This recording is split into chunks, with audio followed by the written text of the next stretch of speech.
अगर आप एक एक्शन मूवीज़ के फ़ैन हो तो ये हो ही नहीं सकता कि आपने रॉकी, रैम्बो या फिर द एक्सपेंडेबल्स में से कोई भी मूवी मिस की हो, एक्सपेंडेबल्स 4 को छोड़ के, और आपने ये तीनों फ्रेंचाइजी की मूवी देख ली है, तो ये अलग से बताने की ज़रूरत नहीं है कि आप एक बोनाफाइड सिल्वेस्टर स्टैलोन फ़ैन बन चुके हो। और यही सिल्वेस्टर स्टैलोन, जो कि ना सिर्फ 80s और 90s के one of the best action stars थे, बल्कि उनके नाम का बोलबाला सिर्फ हॉलीवुड में ही नहीं बल्कि दुनिया भर में चलता था। तो इनके आइकॉनिक करियर के कुछ बहुत ही इंटरेस्टिंग और रेयर किस्से और साथ ही में दिल छूने वाली पर्सनल बातें, इन सब को नेटफ्लिक्स ने समेट के हमें डॉक्यूमेंट्री दी है। सो हेलो एवरीवन, स्वागत है आप सभी का एक और नई वीडियो में। और इस वीडियो में बात करने वाला हूँ नेटफ्लिक्स की लेटेस्ट डॉक्यूमेंट्री स्लाई के बारे में। तो 1 घंटे 35 मिनट की ये डॉक्यूमेंट्री नेटफ्लिक्स पे अवेलेबल है और मैं गारंटी देता हूँ कि इसे देखने के बाद आप बिल्कुल रिग्रेट नहीं करोगे, बल्कि आपका दिल ज़रूर खुश हो जाएगा। क्योंकि ना सिर्फ ये डॉक्यूमेंट्री हमें सिर्फ मोटिवेशन देती है, बल्कि हमें पूरी स्टोरी बताती है सिल्वेस्टर स्टैलोन की लाइफ की, कि कैसे वो रैग्स टू रिचेस यानी कि एक नोबडी से लेके 80s और 90s के बिगेस्ट एक्शन स्टार बने। जनरली किसी भी डॉक्यूमेंट्री के बारे में यही होता है कि डॉक्यूमेंट्री में कंटेंट बहुत अच्छा होता है, लेकिन वो इंटरेस्टिंग नहीं होता, काफ़ी मोनोटोनस होता है और इसी वजह से थोड़ी देर देखने के बाद ही ऑडियंस बोर हो जाती है। लेकिन इस डॉक्यूमेंट्री के बारे में वैसा नहीं है, क्योंकि ना सिर्फ इस पूरे डॉक्यूमेंट्री को सिल्वेस्टर स्टैलोन अपने खुद के आवाज़ में नरेट करते हैं, बल्कि इस डॉक्यूमेंट्री के दौरान हमें बहुत सारे ऐसे वीडियो फुटेजेस, पिक्चर्स या फिर ऑडियो क्लिप्स सुनाई और दिखाई देती है जो कि इससे पहले इंटरनेट पे कहीं भी अवेलेबल नहीं थी। तो वो देखना एक काफ़ी स्पेशल एक्सपीरियंस है। और एक बात जो इस डॉक्यूमेंट्री को बाकी डॉक्यूमेंट्री से काफ़ी अलग स्टैंड करवाती है, वो ये कि इसमें हमें उनके करियर के दोनों पॉइंट यानी कि हाइज और लो उतने ही इम्पैक्टफुल तरीके से दिखाए गए हैं। ज़्यादातर डॉक्यूमेंट्रीज में हम देखते हैं कि किसी पर्सन के ऊपर अगर है तो उस पर्सन के सारे अप पॉइंट्स ही दिखाए जाते हैं, उनके लो को काफ़ी इग्नोर किया जाता है या फिर साइड लाइन किया जाता है। लेकिन इस डॉक्यूमेंट्री में ऐसा नहीं है। सिल्वेस्टर स्टैलोन को दुनिया भर में जाना जाता है उनकी एक्शन हीरो की इमेज से, यानी कि मोस्ट ऑफ द जो ऑडियंस है वो उन्हें एक एक्शन हीरो या फिर एक एक्टर के तौर पे ही जानती है। लेकिन बहुत कम लोगों को ये पता होगा कि वो जितने बढ़िया एक्टर है उससे ज़्यादा बढ़िया राइटर और डायरेक्टर भी है। और यही चीज़ ये डॉक्यूमेंट्री हमें काफ़ी अच्छी तरह से दिखाती है और साथ ही में हमें स्टार्टिंग का स्ट्रगल भी दिखाती है, जैसे कि रॉकी। और काफ़ी कम लोगों को पता होगा कि रॉकी मूवी की स्टोरी खुद सिल्वेस्टर स्टैलोन ने लिखी थी, लेकिन कोई भी उनको एज ए हीरो लेने के लिए तैयार नहीं था।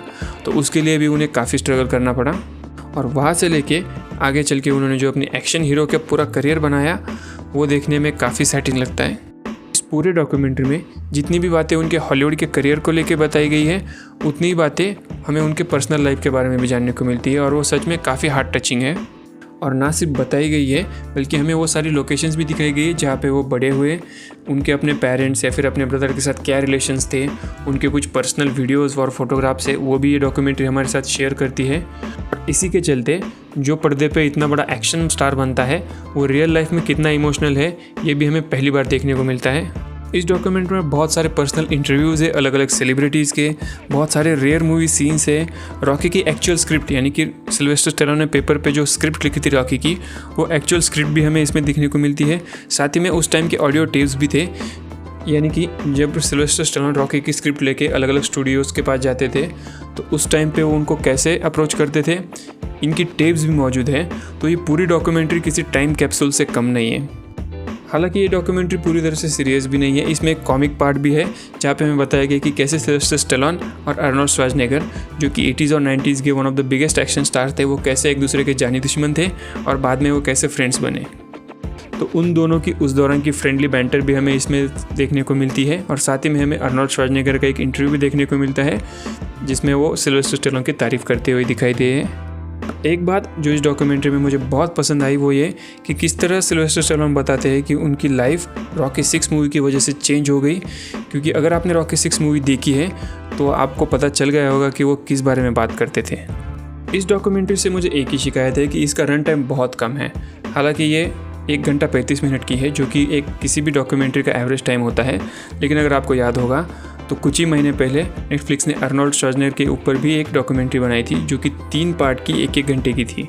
और वो डॉक्यूमेंट्री देखने के बाद तो मज़ा ही आ गया था।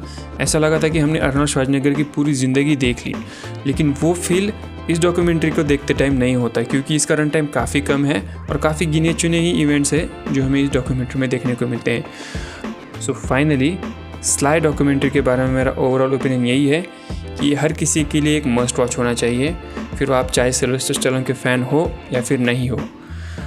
और अगर आपने अर्नोल्ड श्वार्ज़नेगर की डॉक्यूमेंट्री भी नहीं देखी है तो उसके ऊपर भी मैंने एक डेडिकेटेड वीडियो बनाया है, इसका लिंक आपको डिस्क्रिप्शन में मिल जाएगा। सो फिलहाल के लिए इस वीडियो में बस इतना ही। आप भी ऐसे ही किसी बेहतरीन डॉक्यूमेंट्रीज़ के बारे में जानते हो तो कमेंट में मुझे ज़रूर बताइए।